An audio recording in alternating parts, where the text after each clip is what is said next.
դատավորը տարբեր մարդկանց տեսնում է ու ամեն անգամ դեմքին տխրություն ա գալի։ Մեկը մոտենում է ասում է, բա պարոն Էսինչյան, ինչի ես էլի տխրե, ասում է ասեմ, այսքան մարդ եմ տենում ու ասում եմ, բայց իրանց չեմ կալանավորել։ Հիմա նույնը այս օրվա իշխանությունն է, ժողովուրդ ջան։ Վերջին 8 տարին ինչն է, չէ, ում տենում ասում ախր կալանավոր էի, ախր ատելություն տարածեի։ Բայց ժողովուրդ ջան, ինչ ենք մենք ասում։ Մենք ասում ենք, որ այդ ժամանակները թողում ենք անցյալում։ Քաղաքական հետապնդումները թողում ենք անցյալում ու ասում ենք, որ փոփոխությունները գալիս են։ Այո։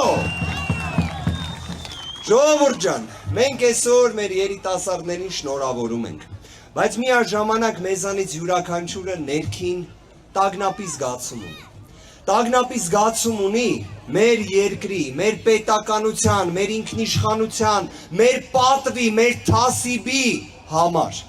Որովհետև մենք տեսնում ենք, որ այս իշխանությունները 5 տարի առաջ ինչ խոստացել են, խաբել են։ 5 տարի առաջ ասում էին, որ Արցախի հարցը կարգավորելու են։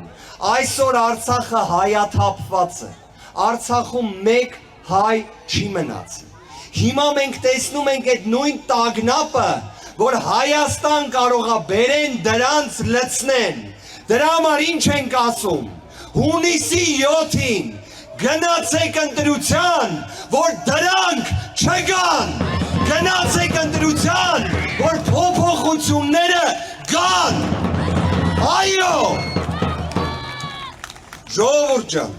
մենք նաև ինչ ենք ասում։ Ասում ենք այս մարդիկ այսքան օր քարոզարշավ են անում, բայց բովանդակություն չկա, ծրագիր չկա։ Ինչի ծրագիր չեն ներկայացնում, որովհետև իրենք ծրագիր անող չեն։ Մենք ինչ ենք ասում, մենք ասում ենք մենք ունենք կոնկրետ քայլեր, 300,000 աշխատատեղի ստեղծում, որը երաշխավորել է Սամվել Կարապետյանը։ Մենք ասում ենք, որ փոքր ու միջին բիզնեսը պետք է շնչի, դրա համար ասում ենք 0 հարկ փոքր միջին բիզնեսին, ու այդ բոլոր ռեֆորմները մենք ասում ենք, որ երաշխավորում է Սամվել Կարապետյանը։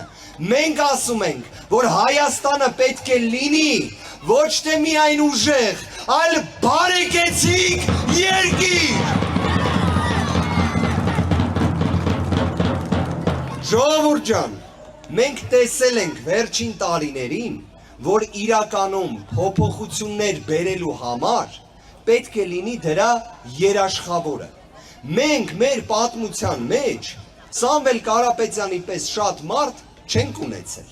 Ունենց է ստացվել, որ այսօր ինքը որոշել է այդ պատասխանատվությունը ստանձնի մեր երկրում փոփոխությունների պատասխանատվությունը։ Դրա համար ասում ենք Սամվել, վարչապետ,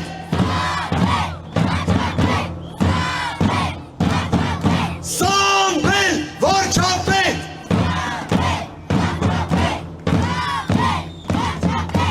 Ժողովուրդ ջան, ուզում եմ նաև ձեզ հավաստիացնել, որ մենք պատասխանատվությունը գիտակցում ենք, մենք ստանձնած պարտականությունը գիտակցում ենք, ու այդ հավատը փոխանցում ենք ձեզ, բայց կրկին մեկ շատ կարևոր խնդրանքով, որ հունիսի 7-ին պետք է գնալ ընտրությունների, պետք է կատարել այդ պարտականությունը, պետք է ասել այո փոփոխությանը։ Դրա համար ասում ենք փոփոխությունների համար,